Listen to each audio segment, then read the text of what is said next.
আল্লাহ পাক বলেন, জেনে রাখো দুঃখ এবং কষ্টের সাথে রয়েছে সুযোগ আর সুবিধা, আর অসচ্ছলতার সাথে রয়েছে উদার সচ্ছলতা। জোরে কোন সুবহানাল্লাহ। কাজে ভয় পাওয়ার কারণ নাই, হতাশ হওয়ার কারণ নাই। মন আশায় বুক বেঁধে রাখো। গুনাহ করেছ, হতাশ হয়েও না। যুবকদের গুনাহ করা স্বাভাবিক।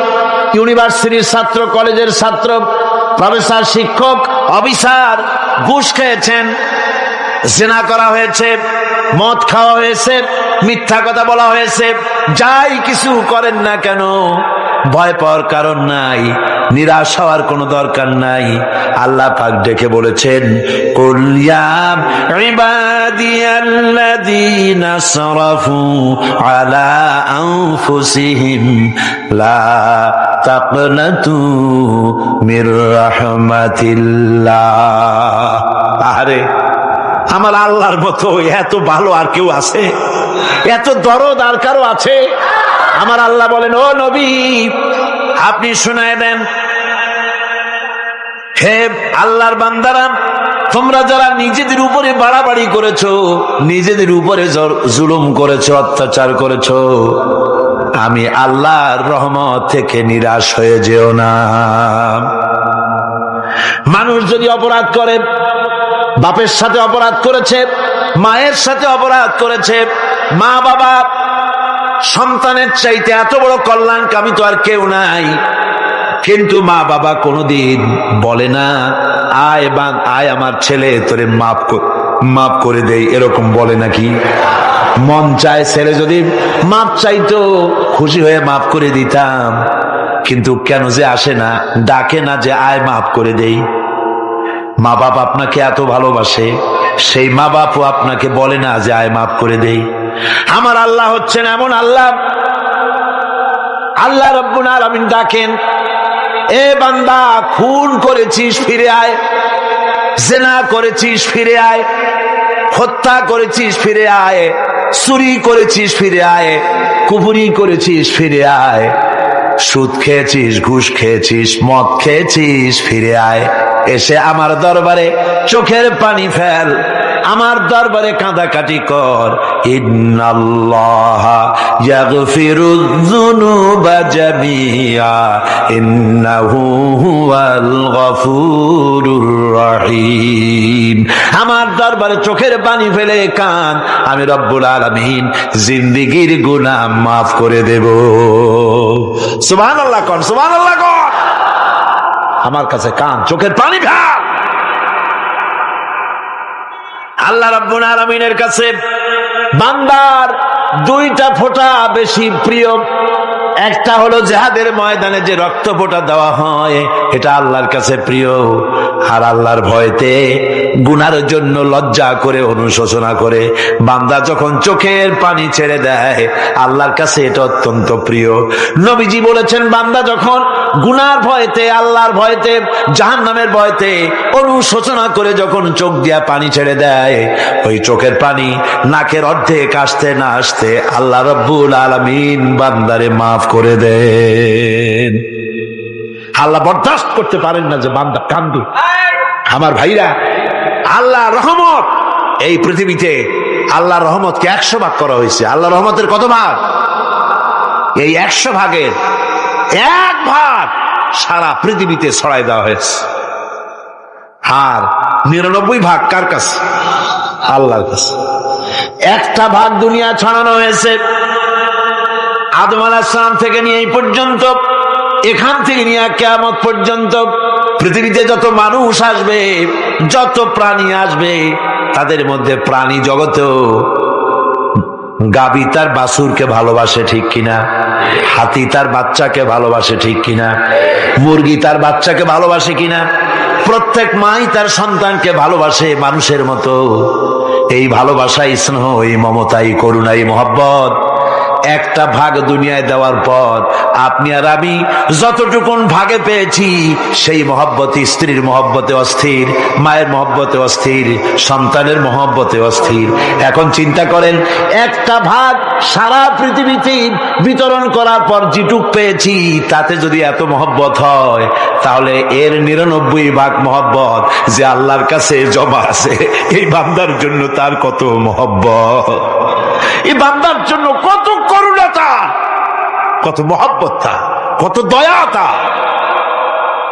এজন্য আল্লাহ রাব্বুল আলামিন বলেছেন, নাব্বি ইবাদি আন্নি আনাল গফুরুর রহিম। ও আমার নবী, সুসংবাদ দিয়ে দাও, বান্দাদেরকে শোনায় দাও যে আমি আল্লাহ তাআলা ক্ষমাশীল আর দয়াবান। হুজুর কাঁদতেছিলেন, হযরত ওমর রাদিয়াল্লাহু তাআলা আনহু এসে দেখেন হুজুর একা কাঁদতেছে। হুজুর জিজ্ঞেস করছেন, হযরত ওমর জিজ্ঞেস করলেন, হুজুর আপনি কাঁদেন কেন একা একা? হযরত ওমর বলেন, আমি যখন প্রশ্ন করলাম নবীজি বললেন, আমার কাছে কিছু আগে জিবরাইল এসেছিলেন, জিবরাইল এসে আমাকে বললেন আল্লাহ পাক বলেছেন, হে আমার নবী, ইসলামের ভিতরে থেকে যে সমস্ত মানুষগুলি ইসলামের ভিতরে থেকে চুল আর দাড়ি পাকায় দিছে, কিয়ামতের দিন এই লোকগুলারে আমি শাস্তি দিতে আমার শরম হবে। হযরত ওমর বলেন, হুজুর উম্মতের জন্য কত বড় খোঁজ খবর এটা, আর আপনি কাঁদতেছেন। হুজুর বলেন, ওমর তুমি জানো না আমার কান্নার কারণ ভিন্ন। আমার কান্নার কারণ হলো যে আল্লাহ রাব্বুল আলামিন কিয়ামতের দিন দাড়ি চুল পাকা বান্দারে শাস্তি দিতে শরম করবেন, সেই দাড়ি চুল পাকা বান্দাগুলি আল্লাহর সাথে নাফরমানি করতে শরম করে না। আমি এই লজ্জায় কাঁদতেছি। ভাইরা, হুজুর আল্লাহ পাক বলেন, ও আমার নবী, রাতের আধারে যখন একটা বুড়া আমার দরবারে হাত উঁচু করে, একটা বুড়া মানুষ রাতের আধারে যখন আমার দরবারে হাত উঁচু করে আর যখন বলতে থাকে, রব্বুল আলামিন আমার পেছনের জীবনটা বড় খারাপ করেছি, এমন কোন কাজ জীবনে করি নাই যা তোমার কাছে কিছু দাবি করতে পারি, সব রকমের নাফরমানি করেছি, আজ আমি বুড়া হয়ে গেছি, কামাই করতে পারি না, ছেলে আমাকে চোখে দেখতে পারে না, পুত্রবধূ আমাকে ঘরে জায়গা দেয় না, আমার স্ত্রী আমাকে দেখতে পারে না, রোজগার করতে পারি না, হাঁটতে পারি না, চলতে পারি না, সবার কাছে আমি তিতা হয়ে গেছি, আমি দাঁড়াতে পারি না, কোমরে ব্যথা পাই, হাঁটুতে ব্যথা পাই, চলতে পারি না, কানে শুনতে পাই না, চোখে দেখতে পারি না, আর তোমার কাছে কিছু চাইয়া নেব এমন ভালো কাজও করি নাই। এইভাবে যখন বান্দা কাঁদতে থাকে আমার দরবারে, ও আমার হাবিব আমার রহমতের দরিয়ায় জোশ মেরে যায়, আমার শরম হয় এই বুড়াটারে কেমনে খালি হাতে ফিরাইয়া দেই। সুবহানাল্লাহ, সুবহানাল্লাহ। আমার আল্লাহর এত দয়া, আমার আল্লাহর এত মায়া, এত মহব্বত। আমার আল্লাহ রাব্বুল আলামিন বলেন, ওয়াইযা সালাকা ইবাদি আন্নি ফাইন্নী করিব। ও আমার হাবিব, আমার বান্দা আমার ব্যাপারে প্রশ্ন করে, আমি বান্দার একদম নিকটে। কোরআন শরীফের ভিতরে যত জায়গায় রাসূলকে বলা হয়েছে সুয়ালের কথা, আপনাকে প্রশ্ন করা হয়, আল্লাহ তার জবাব কুল এই কথা বলে জবাব দিয়েছেন। যত জায়গায় সুয়াল এসেছে, যেমন কোরআনে কারীমের মধ্যে আল্লাহ পাক বলেন, ওয়ায়াসআলুনাকা আনিল মাহিদ, মেয়েদের হায়েজ সম্পর্কে জিজ্ঞাসা করা হয়, কুল হিয়া আযা, হে নবী আপনি বলুন। এভাবে করে কুল দিয়ে জবাব দেওয়া হচ্ছে। আবার প্রশ্ন করা হচ্ছে, ওয়ায়াসআলুনাকা আনিল আনফাল, এই গনিমতের মাল সম্পর্কে হুজুর আপনাকে, হে নবী আপনাকে প্রশ্ন করা হয়। আল্লাহ কুল দিয়া জবাব দিলেন, আল্লাহ বলেন আপনি বলেন। ওয়ায়াসআলুনাকা আনিল খামরি ওয়াল মাইসির, আল্লাহ পাক বলেন নবী আপনারে প্রশ্ন করা হয়, কুল ফিহিমা ইসমুন কাবীর, আল্লাহ কুল দিয়া বললেন তুমি বলো আবার বলা হলো ওয়ায়াসআলুনাকা আনিল আহিল্লা কুল হিয়া মাওয়াকিতু লিন্নাস। ও নবী, আপনাকে প্রশ্ন করা হয় চাঁদের ক্রমবর্ধমান এবং ক্রমহ্রাস, এই যে বাড়ে আর কমে, পূর্ণিমা হয় অমাবস্যা হয়, কেন হয়? আপনি বলুন, কুল, আপনি বলেন, এটা আমি অক্ত এবং সময়, বছর আর দিন গণনা করার জন্য পৃথিবীবাসীদের জন্য বিনা পয়সায় একটা ক্যালেন্ডার বানাইয়া আকাশে ঝুলাই রেখেছি। এভাবে যত জায়গায় এসেছে আপনাকে প্রশ্ন করা হয়, তত জায়গায় আল্লাহ জবাব দিয়েছেন কুল, আপনি বলেন। গোটা কোরআন শরীফের ভিতরে এই একটি মাত্র জায়গা যেখানে বলা হয়েছে আপনাকে প্রশ্ন করা হয়। আল্লাহ এখানে বলতে পারতেন কুল, আপনি বলেন, আল্লাহ তোমাদের নিকটবর্তী, এভাবে জবাব হয় নাই। এটা কায়দাটা হলো এই, আল্লাহ বলতেছেন ওয়াইজা সালাকা ইবাদি, ও আমার নবী, প্রশ্ন তো আমার বান্দারা আমার ব্যাপারে করেছে, এবার আপনার জবাবের কোনো দরকার নাই। প্রশ্ন আমার ব্যাপারে, আমি নিজে জবাব দিয়ে দেই, ফা ইন্নী কারীব। ও বান্দা, আমার ব্যাপারে প্রশ্ন করেছিস, জবাব আমি দেই, আমি তোর সবচাইতে বেশি নিকটে। সুবহানাল্লাহ। কত নিকটে? ওয়ানাহানু আকরাবু ইলাইহি মিন হাবলিল ওয়ারিদ। তোর যে রগ, এই শাহরগের চাইতেও আমি তোর বেশি কাছে। সুবহানাল্লাহ। আমারে ডাক, আমারে ডাক, কলিজা দিয়া ডাক, অন্তর দিয়ে ডাক। মনের থেকে মানুষ যদি ডাকে, মুখের ডাক আর মনের ডাক এক জিনিস নয়।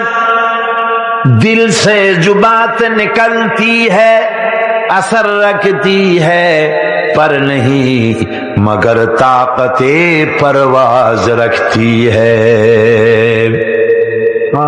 দিল থেকে যে কথা বেরোয় তা প্রভাব বিস্তার করে, ডানা নাই কিন্তু ওড়ার ক্ষমতা রাখে। মনের কথাই ভিন্ন। মন থেকে, দিল থেকে, কলিজা থেকে, অন্তরের গভীর কন্দর থেকে মুহাব্বতের সাথে কেউ যদি একবার বলে আল্লাহ, বলেন আল্লাহ, আল্লাহ, আল্লাহ, আল্লাহ রাব্বুল আলামিন বলেন, অন্তরের অন্তঃস্থল থেকে একটি বার যদি বান্দা বলেন আল্লাহ, আল্লাহ বলেন 70 বার সাড়া দিয়া জিজ্ঞেস করি, বান্দা কি চাও, আমি তোমার কাছে আছি। সুবহানাল্লাহ। আমি তোর একদম কাছে, কি চাস বল, বল আমার কাছে। এমন দয়াবান, এমন মেহেরবান, এমন আল্লাহ আমাদের। সে আল্লাহ রাব্বুল আলামিন, তিনি বলছেন وقال ربكم ادعوني استجب لكم। তোমাদের রব বলেছেন আমারে ডাকো, আমি আল্লাহ ডাকের সাড়া দিয়া দেব। সুবহানাল্লাহ। কারে ডাকতে হবে? কারে ডাকতে হবে? এই বিশাল জনসমুদ্র একযোগে চিল্লা এখন কারে ডাকতে হবে? কোন পীর সাহেবকে নয়, আল্লাহর কসম কোন খাজা বাবাকে নয়, ডাকতে হবে কারে? চিল্লা এখন কারে? ওয়াকালা রাব্বুকুম উদউনি, তোমার রব তোমাকে বলতেছে আমারে ডাকো, আস্তাজিব লাকুম, আমারে ডাকবে আমি সাড়া দিয়ে দেব। সুবহানাল্লাহ। আল্লাহকে ডাকেন, কি চাই আপনার বলেন, কি চাই? আল্লাহর কাছে চান, আল্লাহ দিয়ে দিবে। দেওয়ার জায়গা আল্লাহর কাছে চাইবেন, আল্লাহ দিবেন। দেওয়ার জায়গা, চাওয়ার জায়গা হলো সেজদায় পড়ে যাবেন। আমার ভাইয়েরা, জায়গাটা চিনায় দিলাম। মাজারে যাওয়া লাগবে না, কবরে যাওয়া লাগবে না। 2 রাকাত নামাজ পড়ে সেজদায় পড়ে গিয়া যত বিপদ আছে, মুসিবত আছে, সেজদার মধ্যে চোখের পানি ছেড়ে দেন আর কেন্দে কেন্দে জীবনের কথা বলেন। আল্লাহ রাব্বুল আলামিন আপনার আওয়াজ শুনবেন আর দোয়া কবুল করে নিবেন। কাঁদতে হবে আল্লাহর কাছে। কার কাছে? আল্লাহর কাছে।